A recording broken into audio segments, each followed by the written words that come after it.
왜 갑자기 말이 막히고 이름이 떠오르지 않을까요? 단순히 나이가 들어서일까요? 아니면 더 심각한 신호일까요? 사실 기억력이 떨어지는 이유는 뇌가 아니라 뇌로 가는 피의 길이 막혀버리기 때문입니다. 저는 30년간 기억력과 뇌혈류를 연구해온 최영훈 박사입니다. 오늘 단 3분만 투자하시면 막힌 혈류를 뚫고 기억을 되살리는 방법을 직접 배우실 수 있습니다. 사실 많은 분들이 기억력 저하를 그냥 나이 탓으로 돌리고 넘어가시는데요. 제가 30년간 연구하면서 발견한 건 전혀 다른 사실이었습니다. 우리 뇌는 충분히 건강한데 단지 영양과 산소를 공급받는 통로가 좁아지거나 막혀서 제 기능을 못하는 경우가 대부분이라는 거죠. 마치 수도관이 막혀서 물이 안 나오는 것과 똑같은 원리입니다. 그래서 오늘은 그 막힌 통로를 뚫는 방법, 누구나 집에서 바로 실천할 수 있는 간단한 방법들을 소개해 드리려고 합니다.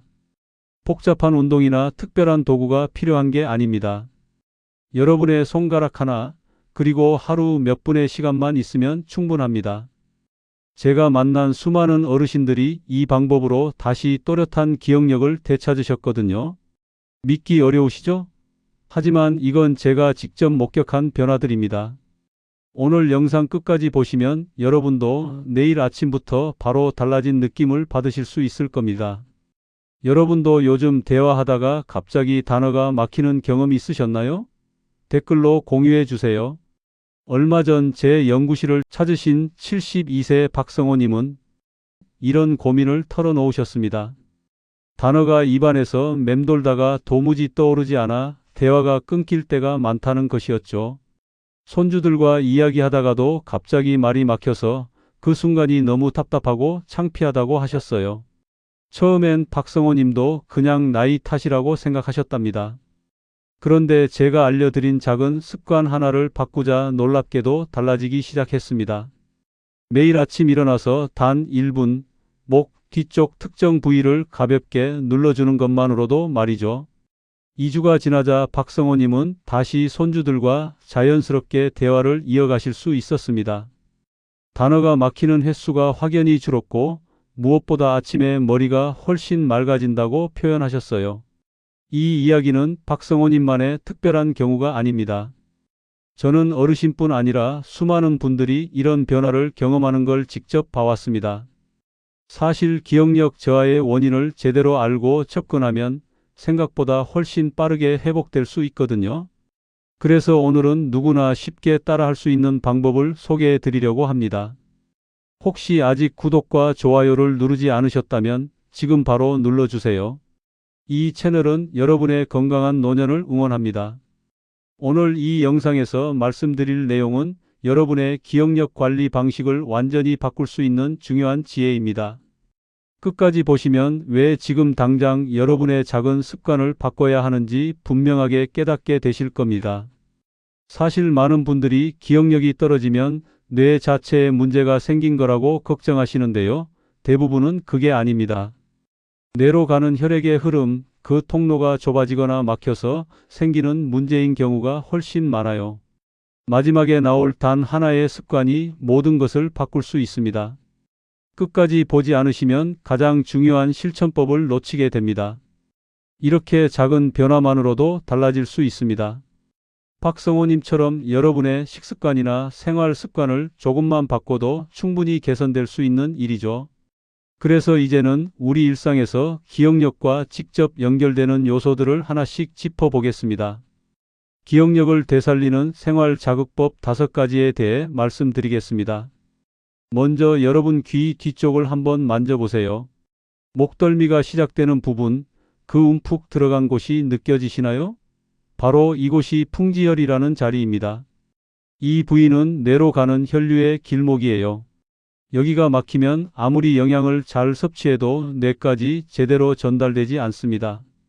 한국한의학연구원 보고서에서도 풍지혈 자극이 뇌혈류 개선에 효과적이라는 결과가 확인되었어요. 제가 만난 이은자 69세님은 매일 아침 일어나자마자 이 풍지혈을 30초 정도 마사지 하시는데요. 놀랍게도 단어가 훨씬 잘 떠오른다고 말씀하셨습니다. 처음엔 반신반의했는데 일주일만 해보니 확실히 차이가 느껴지더래요. 하는 방법은 정말 간단합니다. 양손 검지로 귀 뒤 움푹한 지점을 찾아서 작은 원을 그리며 30초간 부드럽게 눌러주시면 됩니다. 여기서 주의할 점은 너무 세게 누르면 안 된다는 거예요. 어지러울 수 있거든요. 시원하다는 느낌이 들 정도로만 부드럽게 눌러주셔야 합니다. 아침에 세수하기 전, 저녁에 잠들기 전, 이렇게 하루 2번만 해주셔도 충분합니다. 혹시 여러분도 이 지점을 눌러보신 적 있으신가요? 지금 한번 눌러보세요. 시원한 느낌이 드시죠? 두 번째로 말씀드릴 건 등을 풀어주는 것입니다. 많은 분들이 등은 그냥 단순히 허리를 지탱하는 곳이라고만 생각하시는데요. 사실 등 근육은 뇌로 가는 피의 통로인 척추 주변 혈관을 지지하는 아주 중요한 역할을 합니다. 등이 굳으면 자연스럽게 목도 굳고 목이 굳으면 머리로 가는 혈류가 막히게 되죠. 일본 도쿄 대학교에서 진행한 연구를 보면요. 등 스트레칭만으로도 뇌파가 안정되고 집중력이 향상된다는 결과가 나왔습니다. 제가 상담했던 최명수 75세님은 효자손으로 매일 등을 풀어주시는데요. 그 뒤로 머리가 정말 맑아졌다고 표현하셨어요. 아침에 일어났을 때 느껴지던 그 뻐근함이 사라지고 하루 종일 개운한 느낌이 든다고 하셨습니다. 방법은 이렇습니다. 효자손이나 긴 브러쉬를 준비하세요. 그리고 등 전체를 위에서 아래로 부드럽게 문질러 주시면 됩니다. 여기서 중요한 건 긁는 느낌이 아니라 근육을 풀어준다는 느낌으로 해야 한다는 거예요. 너무 세게 긁으면 피부만 자극되고 근육은 오히려 더 긴장할 수 있거든요. 하루 5분이면 충분합니다. TV 보시면서도 할 수 있는 아주 간단한 방법이에요. 여러분은 등을 자주 풀어주시는 편인가요? 세 번째는 목 스트레칭입니다. 목은 말 그대로 머리로 가는 모든 혈관의 통로예요. 이 통로가 좁아지면 아무리 심장이 열심히 피를 보내도 뇌까지 충분히 도달하지 못합니다. 특히 요즘은 스마트폰을 많이 보시잖아요. 고개를 숙이고 보는 시간이 길어지면서 목이 점점 굳어지는 분들이 정말 많으세요. 서울대 보건대학원에서 발표한 연구 결과를 보면요. 목 스트레칭을 한 뒤에 뇌혈류량이 실제로 증가한 사례들이 보고되었습니다. 김정자 70세님은 목 돌리기를 하루 3번씩 하시면서 집중력이 정말 많이 회복됐다고 하셨어요. 신문을 읽다가도 글자가 흐려지던 게 이제는 또렷하게 보인다고 말씀하시더라고요. 목 스트레칭 하는 법을 알려드릴게요. 먼저 고개를 천천히 오른쪽으로 기울여서 10초 유지하세요. 그 다음 왼쪽으로 기울여서 10초, 그리고 고개를 뒤로 살짝 젖혀서 천장을 바라보며 깊게 호흡하세요. 이때 주의하실 점은 갑자기 크게 젖히면 안 된다는 겁니다. 천천히 부드럽게 진행해야 목에 무리가 안 갑니다. 하루 아침, 점심, 저녁 3번만 해주시면 정말 효과를 느끼실 수 있을 거예요. 여러분은 하루에 목 스트레칭을 몇 번이나 하고 계신가요? 네 번째로 말씀드릴 건 베개 높이입니다. 많은 분들이 간과하시는 부분인데요. 베개가 너무 높으면 수면 중에 목이 계속 꺾여 있는 상태가 되잖아요. 그러면 6시간에서 8시간 동안 뇌혈류가 장시간 차단되는 겁니다. 자는 동안에도 뇌는 쉬지 않고 일하거든요. 기억을 정리하고 불필요한 것들을 정리하는 중요한 시간인데 그때 혈류가 막혀버리면 아침에 일어났을 때 머리가 무겁고 멍한 느낌이 들 수밖에 없어요. 고려대학교에서 진행한 연구에서도 낮은 베개가 아침 두통과 기억력 저하 예방에 도움이 된다는 결과가 나왔습니다. 윤상호 68세님은 베개를 낮춘 뒤로 아침에 멍한 증상이 크게 줄었다고 말씀하셨어요. 전에는 일어나서 한두 시간은 정신을 차리기 힘들었는데 이제는 눈을 뜨자마자 머리가 맑다고 하시더라고요. 베개는 이렇게 선택하세요. 누웠을 때 목과 머리가 일직선이 되는 높이가 가장 좋습니다. 너무 높아서 턱이 가슴 쪽으로 당겨지면 안 되고요. 너무 낮아서 머리가 뒤로 젖혀져도 안 됩니다. 어깨까지 살짝 받쳐주는 형태의 베개면 더욱 좋아요. 베개를 바꾸는 건 한 번만 투자하면 되는 일인데 그 효과는 매일 밤마다 누적됩니다. 혹시 여러분은 지금 베개 높이를 점검해 보신 적 있으신가요? 오늘 밤 한번 체크해 보세요. 다섯 번째는 자세 교정입니다. 소파에 푹 파묻혀서 TV를 보거나 스마트폰을 보는 시간이 길어지면요, 목과 어깨 혈관이 계속 압박을 받게 됩니다. 장시간 구부정한 자세는 그 자체로 혈관을 눌러서 혈류를 방해하는 거예요. 한두 시간도 아니고 하루 종일 이런 자세로 있으면 당연히 뇌까지 충분한 혈액이 공급될 수가 없죠. 영국 케임브리지 대학교 연구에서도 올바른 자세가 기억력 유지와 직결된다는 결과가 있습니다. 73세 오연숙님은 TV를 볼 때마다 광고 시간에 일어나서 어깨를 돌리고 목을 스트레칭하는 습관을 만드셨는데요. 그 뒤로 기억력 저하가 확실히 줄었다고 하셨어요. 손주 이름을 깜빡하는 일이 거의 없어졌다고 말씀하시더라고요. 실천 방법은 간단합니다. 장시간 앉아 있을 때는 30분마다 한 번씩 일어나세요. 그리고 목과 어깨를 가볍게 풀어주시면 됩니다. 화장실 가는 것도 좋고요. 물 한 잔 마시러 가는 것도 좋습니다. 그냥 일어나서 잠깐 걷는 것만으로도 효과가 있어요. 그리고 소파는 가급적 피하시는 게 좋습니다. 푹 꺼지는 소파는 자세를 더 나쁘게 만들거든요. 의자에 앉으실 때도 등을 곧게 펴고 앉으시는 습관을 들이세요. 요즘 혹시 여러분도 소파에 오래 앉아 계시진 않나요? 이 5가지 방법은 지금 바로 실천할 수 있고요. 하루 몇 분만 투자해도 큰 변화를 경험할 수 있습니다. 풍지열 자극, 등 풀어주기, 목 스트레칭, 낮은 베개, 올바른 자세, 이 5가지만 기억하세요. 이제 한 걸음 더 나아가서 기억력을 지키는 생활 습관 전체를 정리해 드리겠습니다. 기억력을 되살리는 생활 습관 총정리를 말씀드리겠습니다. 먼저 스마트폰 사용 습관부터 점검해 보겠습니다. 요즘은 정말 스마트폰 없이는 하루도 못 사시잖아요. 뉴스도 보고 가족들과 연락도 하고 사진도 보고 정말 유용한 도구죠. 그런데 문제는 스마트폰을 볼 때 고개를 숙이는 자세예요. 고개를 숙이면 아까 말씀드린 풍지혈이 딱 막혀버립니다. 목 뒤쪽 혈관들이 눌리면서 뇌로 가는 혈류가 차단되는 거죠. 화면은 반드시 눈높이에 맞춰서 보세요. 고개를 세우고 스마트폰을 올려서 보는 겁니다. 처음엔 팔이 좀 불편할 수 있는데요. 며칠만 하시면 금방 익숙해지세요. 그리고 30분마다 한 번씩은 스마트폰에서 눈을 떼고 목을 스트레칭해 주세요. 타이머를 맞춰 놓으셔도 좋습니다. 하루에 몇 시간이나 스마트폰을 보고 계신가요? 한번 체크해 보시면 생각보다 훨씬 긴 시간일 거예요. 두 번째는 수면 환경 개선입니다. 잠은 단순히 피로를 푸는 시간이 아닙니다. 수면 중에 우리 뇌는 하루 동안 입력된 기억을 정리하고 저장하는 아주 중요한 작업을 해요. 그런데 수면 환경이 나쁘면 이 작업이 제대로 이루어지지 않습니다. 특히 베개가 너무 높거나 목이 꺾인 자세로 자면 뇌가 충분한 산소와 영양을 공급받지 못해요. 낮은 베개와 바른 자세로 숙면을 취하는 게 정말 중요합니다. 방의 온도도 신경 쓰셔야 해요. 너무 덥거나 춥지 않게 18도에서 20도 정도가 적당합니다. 그리고 잠들기 1시간 전에는 스마트폰이나 TV를 보지 마세요. 밝은 빛이 수면 호르몬 분비를 방해하거든요. 여러분의 베개는 지금 적당한 높이인가요? 오늘 밤 꼭 확인해 보세요. 세 번째는 등과 어깨 관리입니다. 어깨가 굳으면 목도 따라서 굳고 결국 뇌로 가는 혈류가 차단됩니다. 어깨는 우리 몸에서 가장 많이 쓰이는 부위 중 하나예요. 뭘 들어도 어깨, 팔을 써도 어깨, 심지어 걷기만 해도 어깨가 움직입니다. 그래서 쉽게 뭉치고 굳어지죠.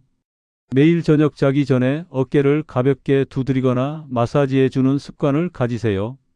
너무 강하게 누르면 오히려 피로가 더 쌓일 수 있으니 부드럽게 풀어주는 느낌으로 하셔야 합니다. 샤워할 때 따뜻한 물을 어깨에 충분히 쏘이는 것도 좋은 방법이에요. 온열 효과로 근육이 풀리거든요. 어깨가 뭉칠 때 어떻게 풀어주고 계신가요? 네 번째는 호흡 조절입니다. 호흡은 너무 당연해서 신경을 안 쓰시는데요. 사실 얕은 호흡은 뇌에 충분한 산소를 공급하지 못합니다. 깊은 호흡을 하면 산소 공급량이 늘어나면서 뇌가 깨어나는 느낌을 받으실 수 있어요. 특히 오후에 졸리거나 머리가 무거울 때 깊은 호흡을 하면 정말 효과가 좋습니다. 하루 3번, 아침, 점심, 저녁에 각각 1분씩만 깊은 호흡을 해보세요. 코로 천천히 들이마시고 입으로 천천히 내쉬세요. 들이마실 때는 배가 부풀어 오르도록 하고요. 내쉴 때는 배를 집어넣는다는 느낌으로 하시면 됩니다. 억지로 길게 참지 마시고 편안하게 이어가세요. 오늘 여러분은 깊은 호흡을 몇 번이나 하셨나요? 아마 거의 안 하셨을 거예요. 지금 바로 한번 해보세요. 5번째는 실천표 만들기입니다. 이게 정말 중요해요. 아무리 좋은 방법을 알아도 실천하지 않으면 소용없거든요. 그리고 실천하려면 반복이 필요합니다. 반복이 기억력 회복의 핵심이에요. 습관이 되기까지는 보통 21일 정도 걸린다고 하는데요. 그 21일을 버티려면 실천표가 있으면 정말 도움이 됩니다. 종이에 간단하게 요일별로 체크리스트를 만들어 보세요.